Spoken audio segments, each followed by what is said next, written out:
1938년 중반 프랑코 반군의 스페인 남부 공략 작전은 순조롭게 진행되었으며 이를 지원하는 콘돌 군단은 신형 항공기들의 실전 테스트를 충분히 실시함과 동시에 공지합동 전술의 완성도를 높여가고 있었습니다.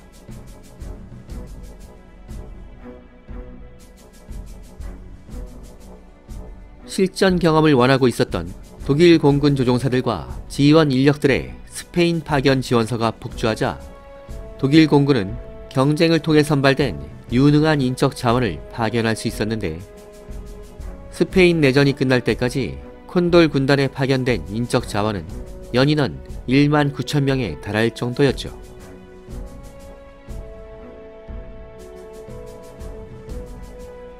콘돌 군단의 핵심 전력이었던 조종사들과 항공요원들은 평균적으로 9개월에서 12개월 정도 복무했으며 독일로 돌아온 후에는 1계급 특진의 포상을 덤으로 받게 됩니다.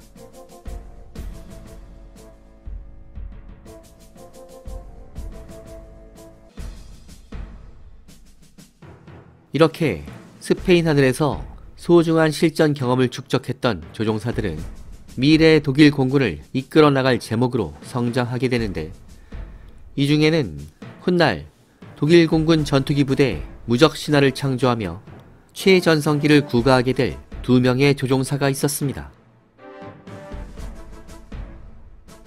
이들이 바로 아돌프 갈란트와 베르너 멜더즈였죠.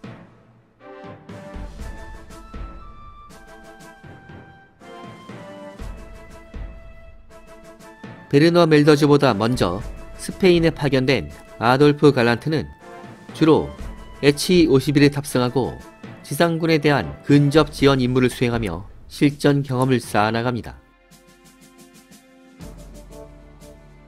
1938년 3월 아돌프 갈란트가 독일로 돌아가자 후임자로 스페인에 도착한 베르너 멜더즈 대위는 때마침 배치된 신의 전투기 BF-109C를 주력으로 하는 전투기 부대 지휘관으로 임명되었죠.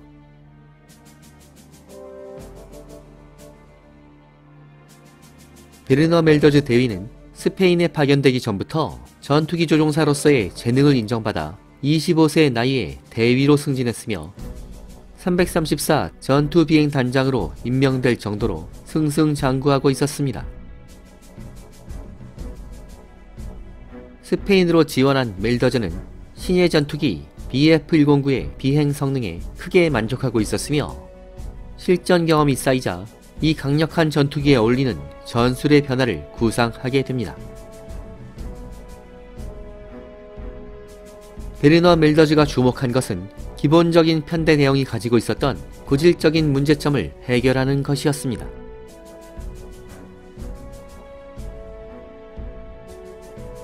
이 무렵까지 독일 공군을 비롯한 세계 각국 전투기 부대 표준 편대 대형은 전투기 세대가 V자 형태로 비행하며 밀집 대형을 유지하는 것이었죠.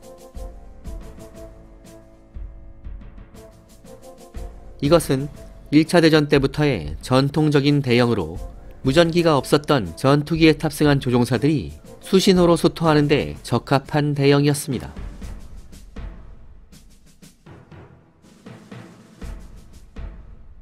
멜더즈 대위는 최고 속도가 2배 이상 빨라지고 고성능 무전기가 탑재된 최신 전투기들이 이런 구식 대형을 고집하는 것은 너무나 비효율적이라고 판단했으며 새로운 편대 대형을 구상하게 되었죠.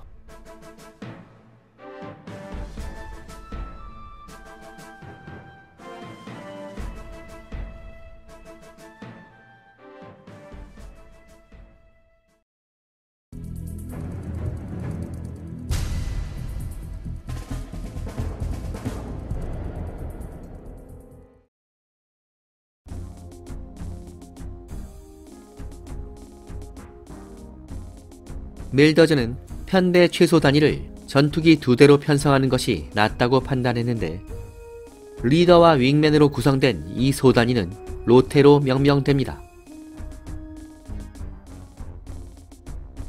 리더와 윙맨은 200m 간격을 유지하며 넓게 포진하도록 했으며 리더보다 약간 후방에 위치한 윙맨은 조금 더 높은 고도를 유지하며 리더를 엄호하도록 합니다. 이렇게 하면 밀집 대형으로 비행할 때처럼 대형의 유지나 공중 충돌 가능성에 신경 쓸 필요가 없었는데, 로테가 도입되자 전투기 조종사들은 주변 경기에 집중하면서 상황에 따른 유연한 대응이 가능했으며, 리더기가 적기와 교전에 돌입하면 윙맨은 리더의 후방을 엄호하며 교전에 참가하게 됩니다. 로테 둘을 합치면 전투기 4대로 편성된 대형이 만들어지는데, 이것은 슈밤으로 불리게 되었으며 독일 공군 전투기 부대의 기본적인 편대 대형으로 사용됩니다.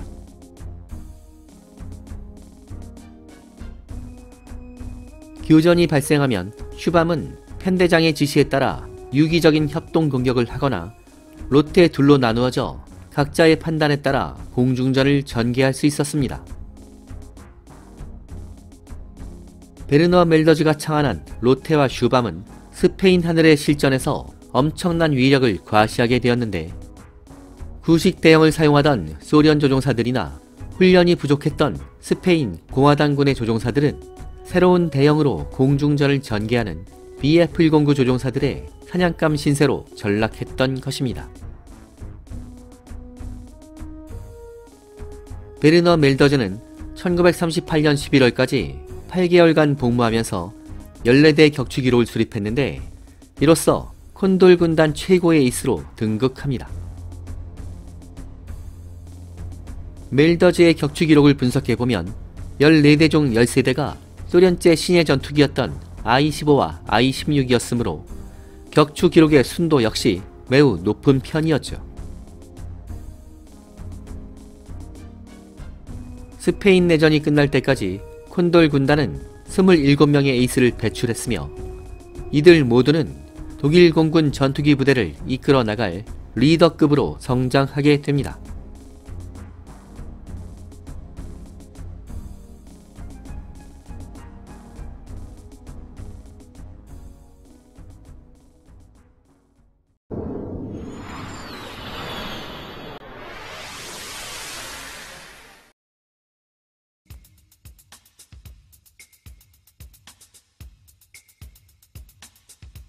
한편 독일 본토에서는 다이물러 벤츠사의 신형 엔진이 드디어 양산 단계로 돌입합니다. BF-109의 새로운 심장이 될 DB600 엔진은 960마력의 출력을 자랑하고 있었는데, 융커스 유모 210G에 비해서 200마력이 넘는 강력한 출력을 낼 수 있었죠.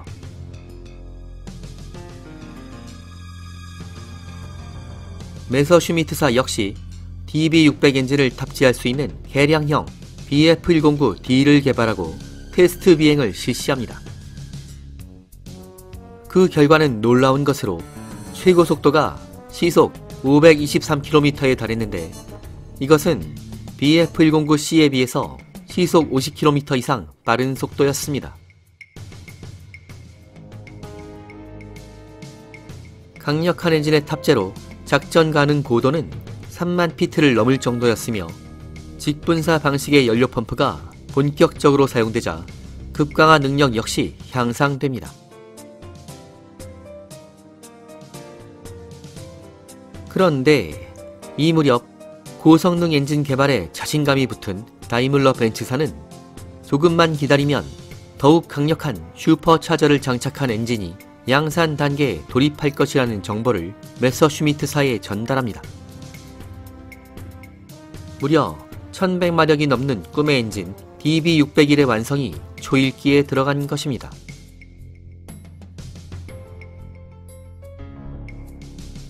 이 정보가 들어오자 메서슈미트 박사는 BF-109D의 생산을 중단시켰으며 DB601을 탑재할 수 있는 추가 개량형의 설계를 시작합니다.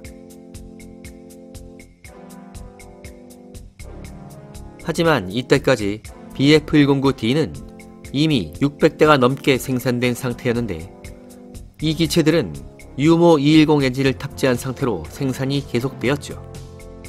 완성된 기체들은 스페인의 콘돌 군단에게 전달되기도 했지만, 대부분의 기체는 고등 훈련기나 수출용 기체로 사용됩니다.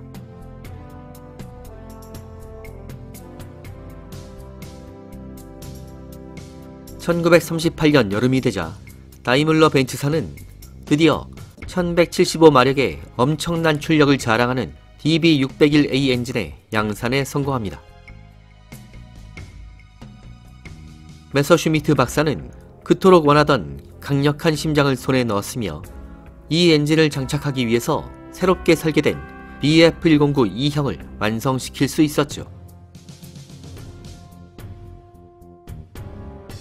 DB601A 엔진은 기존의 엔진보다 덩치가 크고 무거웠으므로 메서슈미트사는 기체의 밸런스를 전면 재조정했으며 기수의 디자인 역시 크게 변화되는데 기존형의 특징이던 커다란 공기 흡입부가 축소되고 주날개 하면으로 이동 배치됩니다. 여기에 더해서 강력한 엔진에 어울리는 신형 프로펠러가 장착되는데 이것은 피치 조절이 가능한 세날 프로펠러였죠. 이런 변화로 인해서 BF109-2는 기존 형들보다 무려 450kg 정도 무거워졌지만 신형 엔진의 강력한 출력은 이런 문제점을 간단하게 상쇄해버렸으며 최고 속도가 시속 573km에 달할 정도로 빨라집니다. 이 속도는 유모 210G 엔진을 장착했던 기존 형들보다 시속 100km 정도 빠른 것이었습니다.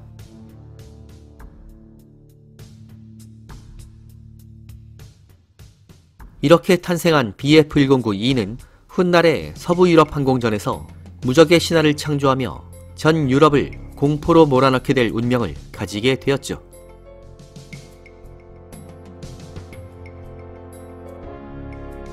(1938년) 후반부터 BF109-2의 양산이 시작되자 독일 공군은 이 신형 전투기를 스페인에 파견해서 실전 테스트를 진행하기로 결정합니다.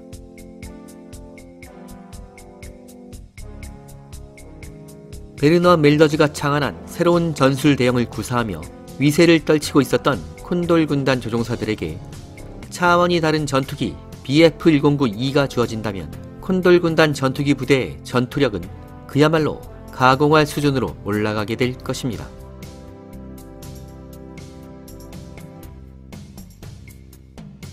강력한 심장을 장착한 BF109-2는 스페인 하늘에서 어떤 성과를 올리게 될까요?